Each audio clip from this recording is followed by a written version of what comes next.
கரூரில் ஆரம்பித்து நம்ம ஜனநாயகன் படம் ரிலீஸ் வரைக்கும். ஆனால் அந்த ரிலீஸ் பிரச்சனையில் நிறைய பேர் குரல் கொடுத்தாங்க. நம்மளை சுற்றி அத்தனை சதிகள். அதில் முக்கியமான சதி என்ன தெரியுமா? இதை பாரு, ஒன்று நீ இல்லைனா நான் இல்லைனா நீ இல்லைனா நான். நமக்குள்ள வேற எவனும் நடுவில் வந்துடக்கூடாது.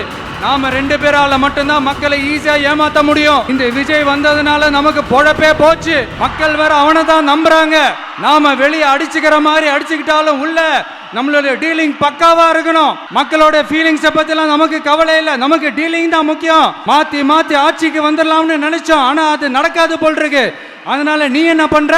எஸ்ஓபின்னு போட்டு ஒரு பக்கம் அவனை தடுத்துரு, இன்னொரு பக்கம் அவன் மேல பழி போட்டு நானும் தடுத்துடுறேன். என்ன ஓகேவா? டீலிங் ஓகேவா? ஓவர். உண்மையிலேயே சிரிக்கிறதா என்ன பண்றதுன்னு எனக்கு தெரியல. உண்மையிலே இப்படிதான் இருக்கு அவங்க டீலிங்லாம்.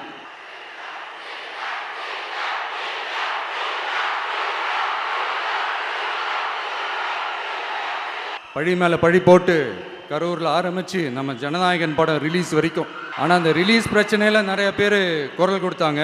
முக்கியமாக நம்மளுடைய முதல்வர் அவர்கள் கூட பூசி மொழிகி பட்டும் படாமல் குரல் கொடுத்தாங்க. But what ever it is, குரல் கொடுத்த அவங்களுக்கும் மற்றவங்க எல்லாருக்கும் இந்த நேரத்தில் என்னுடைய நன்றியை தெரிவிச்சுக்கிறேன்.